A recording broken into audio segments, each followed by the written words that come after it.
네, 이항영 전문위원과 함께하는 딱이거 시간입니다. 어서 오십시오. 네, 안녕하세요. 오늘은 어떤 이야기 준비하셨습니까? 네, 지난 3월에도 한번 했었는데요. 대체 투자 펀드 이런 거 한번 해보겠는데요. 이게 실제 보면 왜 제가 오늘 그 준비를 했냐면 네. 주시장이 좀 어렵잖아요, 현실적으로 그렇죠. 보면. 그렇기 때문에 다들 어렵다고 하시기 때문에 조금 대안이 될 수 있는 것들, 정말 말 그대로 대체적으로 대안이 될 수 있는 것들 하는데요. 아직도 왜냐하면 재테크하면 무조건 주식이고 그중에서도 한국 주식, 그것도 뭐 코스닥 테마성 주식에만 올인하는 분들이 많기 때문에 네. 좀 시각을 넓히 보자는 차원에서 오늘 뭔가 대체라고 말이 어렵지만 대안이 되는 거거든요. 그런 펀드 얘기 다시 한번 설명해 드릴 겁니다. 그러면 개념 정리부터 다시 한번 해보도록 하죠. 대체 투자라는 게 어느 선까지 얘기하는 거예요? 아주 쉽게 얘기하면 뭐 이것도 어렵게 따지면 분류가 하는데요. 경영학적으로 또 분류하는데 주식이랑 채권 아닌 거는 그냥 다 대체 투자라고 일단 크게 봐서 이해하시면 됐습니다. 제 예. 말이 정확하게 학문적으로 맞는 건 아니거든요. 다만 그렇게 이해하시면 그게 틀리지 않겠고요. 거기에는 헤지펀드라든가 헤지펀드 여기에 뭐 들어간다 안 들어간다 많지만 우리가 그냥 통상 우리나라에서는 헤지펀드도 대체 투자다의 하나라고 보고 있고요. 제일 많이 하는 거가 부동산 펀드가 되겠고요. 또 그 사기업 투자 펀드, 여기서 말을 잘못 읽으면 진짜 이상하잖아요. 사기가 아닌 그게 아니라 공기업이 사기업. 아니라 예. 사기업 투자 펀드다 되겠고요. 아니면 개인적인 모여서 그 사자다라고 이해하시면 되겠고요. 원자재 투자 펀드 그리고 특정 목적의 인프라 펀드 이런 것들이 전부 다 해당되는 거가 되겠습니다. 예를 들어서 사무용 빌딩 같은 거를 같이 모아갖고 임대를 받는 거를 나눠 갖는 것들, 그리고 공항 같은 경우, 그리고 항만 같은 거 많이 하죠. 그리고 늘 이럴 때마다 말씀드리지만 인천공항 고속도로. 그리고 요즘 어떻게 되는지 모르겠지만 서초동에서 우리나라 서울의 서초동에서 과천을 넘어서 쑥 넘어가는 거 있죠. 네. 요즘 얼마인지 모르겠는데 막 2천 원 훅 받잖아요.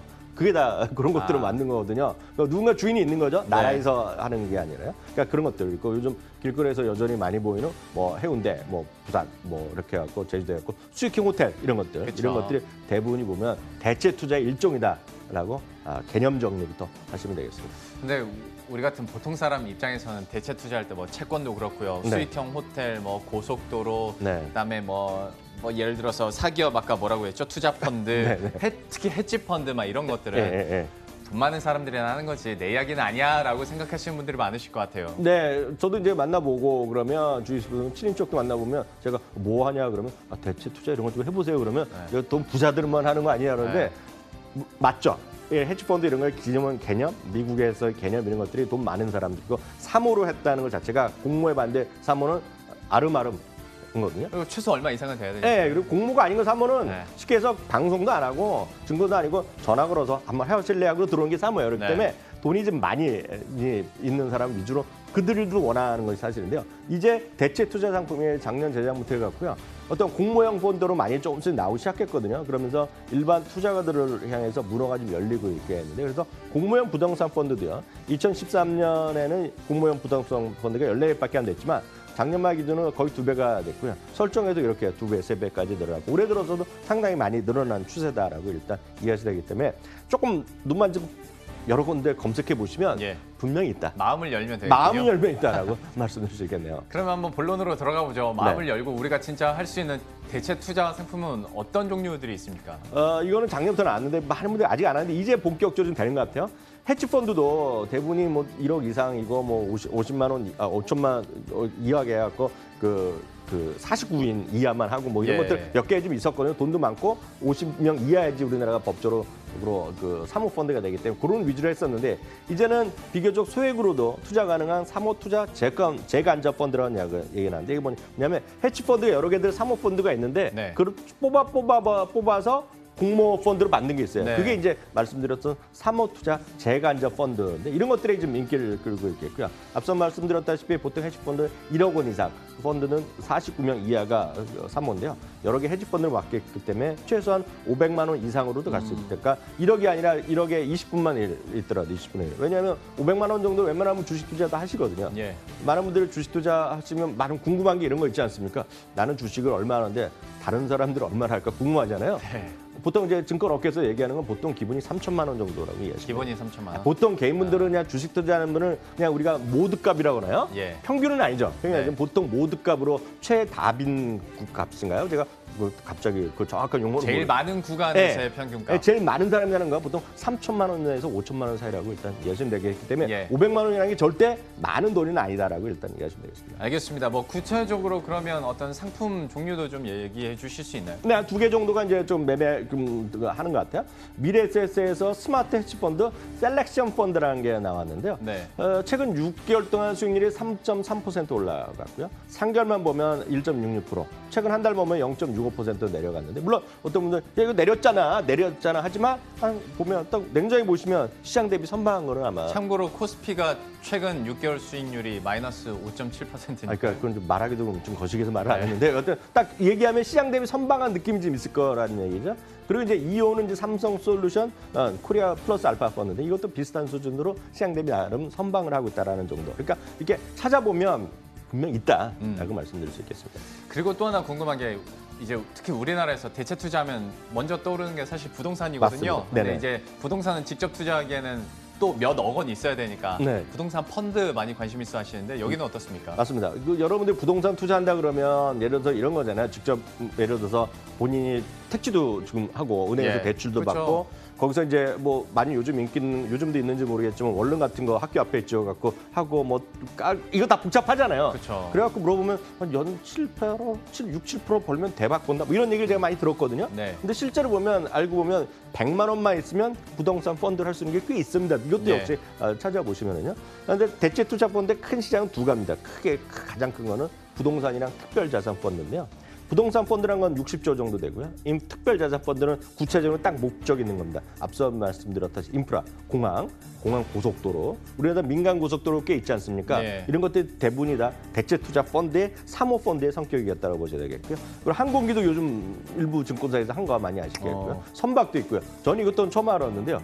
K-팝 투어 있죠. K-팝 투어. 네. 이게 외국에 가는 투어 이런 것들도 뭐 제작비가 들지 않습니까? 네. 이런 것들도 하는데 인기가 있다고 하네요. 그러니까 이런 것들도 조금씩 다 대체 펀드로 다 포함된다라고 일단 얘기하시면 되겠습니다. 특별자산 펀드도 알면 알수록 좀 네. 재밌겠네요. 근데 네. 이제 많은 분들이 관심 있는 건 당연히 부동산 펀드일 테니까 네. 이거 좀 더 자세하게 다뤄주시겠어요? 네, 부동산 펀드가 인기 있는 것은 역시 대부분의 우리 투자가들, 보통 시청자분들이 주식, 채권, 그다음에 부동산이라는 3분의 원칙을 많이 갖고 있거든요. 맞아요. 그러니까 부동산에 일단 관심이 여전히 분명히 있습니다, 대한민국에. 다만 앞서도 말씀드렸다시피 부동산을 직접 하기에는 돈도 좀 많이 들고 은행 대출도 알아봐야 되고요. 그다음에 시공사도 찾아야 되고 그다음에 또 분양도 해야 되고 월세 받아야 되고 이게 사실 해본 분만 그렇죠. 저만 하더라도 저는 근처도 안 가봤거든요, 이분들이요.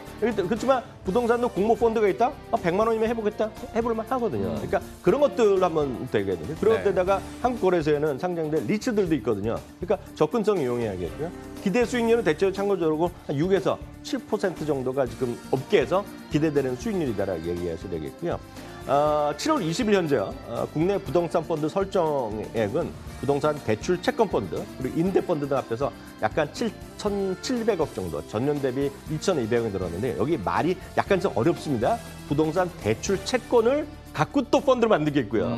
임대 그 권리 자체를 펀드를 만드는 거 있는데 그래서 이게 상당히 어렵지만 잘 자세히 공부하고 상담 받아주시면 그렇게 어려운 건 아닙니다. 다만 이 복잡한 이런 펀드의 목적성 있는 건 정확히 그거를 이해하셔야 된다는 또 장점이자 단점도 분명히 있다는 것도 말씀드립니다. 수익이 얼마 정도 나요? 앞서도 말씀드렸다시피 이것도 증권사에서도 몇몇 증권사에서 적극적으로 이거 판매하고 있거든요. 예. 말로 얘기하는 것은 뭐 6에서 7% 정도를 많이들 지금 업계에서 얘기하고 있다라고 좀 일단 먼저 말씀드립니다. 알겠습니다. 그러면 또 이 코너의 메리트가 해외 상품도 항상 소개를 시켜준다는 거잖아요. 해외 같은 경우는 어떻습니까? 요즘 보면 몇몇 증권사에서 이거 엄청 열심히 팔고 있거든요. 그러니까 그들이 계열이나 이런 자산 운용사들을 갖고 있단 말이죠. 우리가 네. 뭐 미래에셋이면 미래에셋, 뭐 우리가 막 대신 이런 거 몇몇 이런 데가 한국 다 있거든요. 그런 걸 통해서 어떤 글로벌 리츠 재간접 펀드를 비롯한 해외 부동산 펀드를 요즘 또 많이 팔고 있습니다. 이들이요. 직접 하는 것도 있고 간접적으로 외국 거를 갖고 와서 하는 것도 있는데요. 설정액은 국내보다 더 많습니다. 그러니까 2년 만에 2배가 늘어나서 거의 2조 원 가까이 됐고요. 예. 이 밖에도 해외에서도요. 사모펀드 같은 걸 만들고 있는데 이게 해외 상가 대출 채권이라든가요. 특히 문화 콘텐츠 앞서 말씀 해외 문화 네. 이런 것들을 하고 있는 건데 여하튼 아마 이 방송 들으신 분들 중에서 아마 국내 몇몇 증권사에 거래하신 분들은 PB를 통해서 문자나 이메일 광고 많이 보셨을 겁니다. 이런 것도 요즘 가장 핫한 상품이다라고 일단 이해하셔야 되겠고요. 특히 해외 쪽에 관심이 많은 거는 사실 국내 국내 부동산에 대한 불안감이 있고 해외에서 좀 이머징 국가 이런 쪽 그리고 선진국은 안정적인 임대 수요 이런 게 있잖아요. 그러니까 예. 그런 것들을 많이 광고를 아마 보셨을 것 같네요. 대체 투자에 대해서 여러 가지 상품들 얘기를 해주셨는데요. 이제 슬슬 마무리를 한번 지어보자면 요즘 들어서 그래도 대체 투자에 대해서 좀 실제로 뭐 사용액도 늘어나고 있고 관심을 갖고 있는 이유가 어디 있다고 보십니까? 이런 거 앞서도 말씀드린 것에 역으로 보시면 되겠는데요. 대한민국이 좀 저금리 상황이 좀 이어지고 있다는 거. 네. 그리고 부동산만 하더라도 자꾸 불안한 얘기 많이 듣잖아요. 그렇죠. 일본에 공실이 얼마나 많은데 우리나라도 일부 공실이 많이 늘어나고 있고 예를 들어서 그냥 내놓으라 하고 잘 나가던 압구정동이라든가요. 그리고 가로수길 이런 데도 보면 지금 빈대가 꽤 있다는 거 아마 피부로 느끼실 것 같은데 예를 들어서 수십억을 수십억인가 수백억인가를 애플샵이 들어온 이후에 워낙 땅값 비싸지니까 보통 사람들이 공실이 많아졌다는 얘기 네. 많이 하실 텐데요. 그런 게 있겠고요. 그 주시장이 부진하면서 새로운 수익을 찾고자 하는 자산운용사, 은행, 증권 등 그리고 판매사랑 또 고객의 이해가 맞아 떨어졌다 지금. 그러니까 이런 것들을 자꾸 이런 걸 제시하면 고객분들은 한번 해볼까 하는 분들이 있겠고요.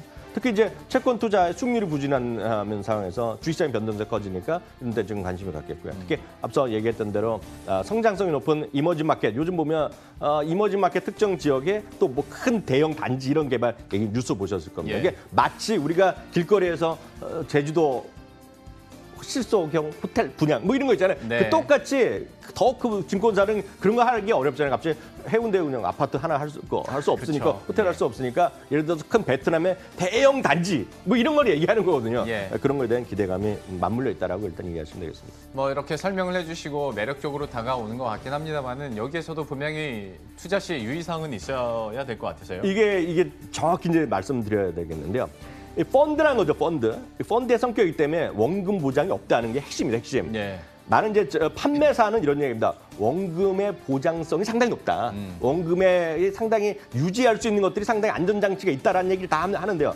법적으로 기본적으로 원금 보장이 없는 것이 펀드입니다. 네. 그러니까 원금은 안 되는 거예요. 그러니까 만약 기대 수익률이라는 거 있겠고요. 누군가 말에 하나 판매하는 사람이 무조건 원금 보장이 된다 그러면 좀 이런 방송에서 어울리지 않지만 녹취했다가 하면 무조건 이깁니다. 그래서 그건 불법입니다. 그래서 그러니까 기본적으로는 그런 리스크도 분명히 있다라고 보셔야 되겠고요. 네. 특히 이제 장기 투자거든요, 대부분요. 물론 일부 이런 데서 1년짜리 이런 거 하는 게 있는데요. 네. 장기 투자 기본이고요. 필요할 때 황금성이 떨어질 수 있습니다. 왜냐하면 장기를 딱 계약 맺고 하는 거에 성격이 있기 때문에. 예. 그리고 해외 투자 시에는 환율의 변동성이 분명히 있다는 거 보셔야 되겠고요.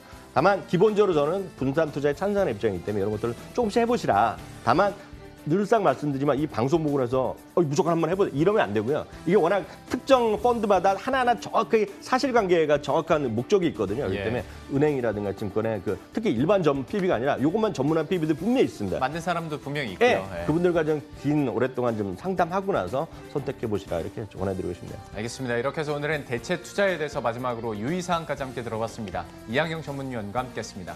고맙습니다.